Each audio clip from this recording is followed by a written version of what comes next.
Hi, I'm Brad Smart, and the title of this top grading tips is What's New in Top Grading for 2013? 30 years ago, Wiley published my first book, Selection Interviewing, a Management Psychologist's Recommended Approach, which is out of print, and it introduced top grading with this narrow message: here's my interview approach. It works pretty well for me. And if anyone out there is interested, maybe it will work for you. And a lot has happened since then.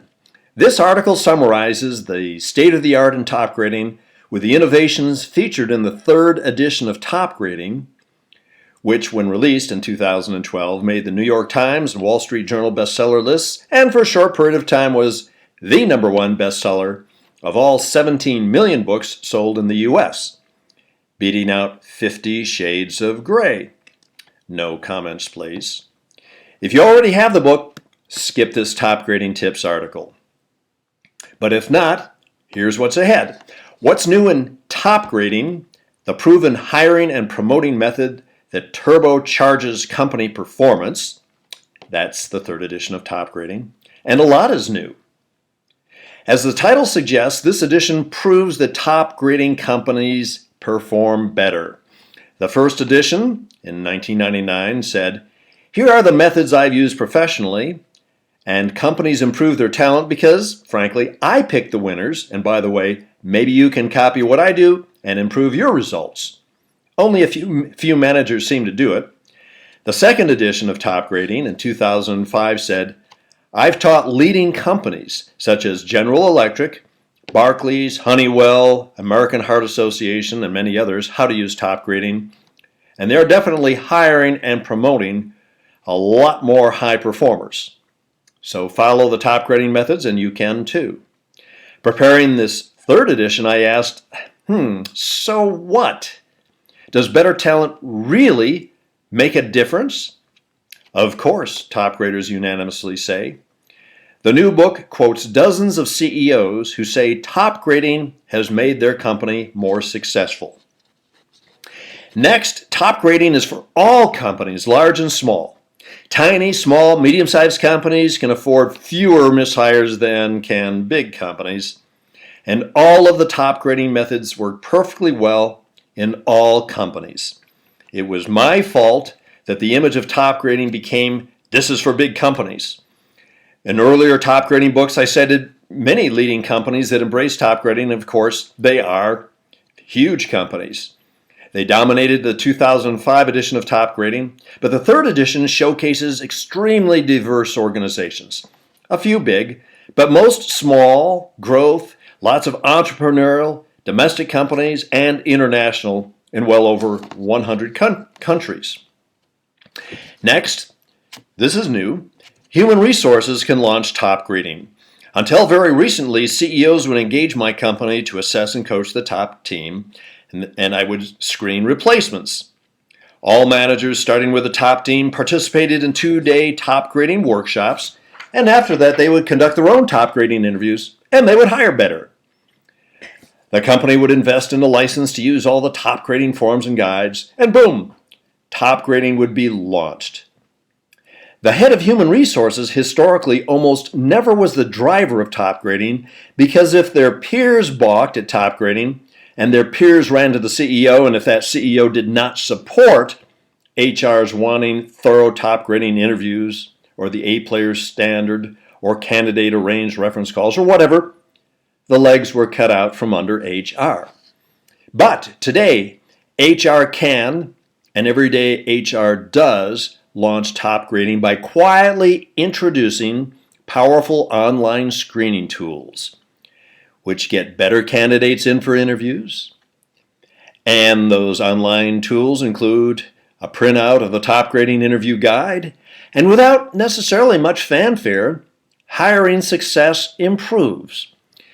So to launch top grading, HR can do it. They don't even need usually to go to the CEO or the board or anyone else. Next, there are now clearly identified 12 proven top grading hiring steps. This book fully explains why all 12 steps are crucial to better hiring and explains how to implement them. Next, Abbreviated, simplified top grading methods enable companies to dramatically improve hiring for entry-level jobs. If you don't think that's of interest, stay tuned here. Several case studies share their abbreviated forms and guides. Since the book was published several months ago, a retail company has figured that by top grading even the part-time stalker jobs and the checker jobs, 10% fewer employees can be hired with these abbreviated top grading methods. Okay? With 10% fewer employees, they're finding that the energetic workers do more work, get better customer service ratings, and get this, that 10% savings annually will likely result in the stock price increasing 50% over its current price. When was the last time you heard that a human resources initiative boosted market capitalization 50%? I say stay tuned because there are going to be a lot of case studies like this in the next couple of years. The next innovations, a lot of advice comes not just from the author and CEO, that would be me, but from CEOs and heads of human resources. In previous books, probably 98% of advice came from me, but in this edition, CEOs and heads of HR offer hundreds of suggestions for how to successfully roll out top grading. And they give their opinions regarding which top grading methods can be tweaked and how to do so for their unique situations. Who'd have thunk it? Executives implementing top grading might be smarter and have deeper insights than the author. Next, dozens of case studies show how to do it. The executives in these case studies are named, as are their companies. And you'll read their words explaining how top grading made each of their companies more successful. Instead of half a dozen case studies, which is typical for a best practices book, there are case studies of 41 companies encompassing businesses of all sizes, diversified industries, and regions all over the world. So you should have no difficulty finding several case studies that are very much like your organization.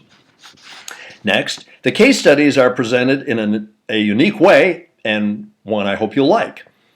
In the book, in Chapter 5, there is a master chart showing talent improvements in current and former case studies, and an appendix has half-page mini summaries of all those case studies. But here's what's unprecedented. We've launched a website, www.topgradingcasestudies.com, where long versions of the case studies are not only available, but they'll be revised and updated indefinitely. So, for example, in 2020, a reader of the book might be interested in a case study and realize, hey, I can go to www.topgradingcasestudies.com and get the 2020 version of that case study. Next innovation, there's the totally new Top Grading Snapshot. It's a one-page multicolor picture, snapshot if you will, of a candidate's career, making it possible to literally screen someone in or out accurately and validly in seconds. I'm sorry, it may seem a little tacky to sell a book that sells a product, but sorry, we're convinced that the Top Grading Snapshot will prove to be the most valid, powerful, simple to use, and least expensive pre-selection tool on the planet. And you can get 2 free top grading snapshots at www.topgradingsnapshot.com. Next, clients asked for, and got this, 50 competencies are now color-coded. Top grading professionals agreed on which competencies are very difficult to improve at or overcome, and we've color-coded them. Green for, hey, it's relatively easy for people to improve at this competency, say, experience. We've color-coded red those competencies that are very hard, if not impossible, for people to improve at, like integrity or passion. And yellow corresponds to competencies that fall somewhere in between, like top grading. Not easy, but people can improve at that. So now hiring managers can rate candidates on various competencies, and as they're looking at the competencies, there is an instant reminder of which competencies are probably hardwired and people are not going to improve it, and which competencies they might be able to help a newly hired person improve at. Just a couple of more. This edition of Top Grading is shorter than the almost 600 pages in the second edition. And if you're a busy, somewhat hyper manager who prefers to skim reading material, as frankly I am, hey, take heart, I cut the book to only a little over 300 pages. Finally, there are a lot of free resources at www.topgrading.com. The free resources include the Top Grading Snapshot, a new 50-page ebook called Top Grading 201. There are free videos, invitations to buy monthly Chat with a Top Grader conference calls, and more. My personal goal in revising Top Grading is to help every reader anywhere in the world enjoy a more successful career by adopting top grading methodologies. So in summary, top grading is forever evolving, mostly because top graders are highly resourceful and never stop offering great insights and suggestions. I dedicated the new book to the hundreds of top graders that in fact did push me to adopt top grading to small companies and entry levels and offer some more tools. And I'll say again and again, thank you to them. For years, I've ended recordings of top grading tips with top grade your team and you'll top grade your profits. Well, with a new book, that is now a very well substantiated claim. And looking ahead to 2013, we stand committed to gleaning fresh insights and advice from you, top graders, to help you top grade even better, to enjoy even greater career success, and for your companies, even greater profits. Okay, that's the end of it, and the recommended resource is going to be the book for this one. That's the name of that tune.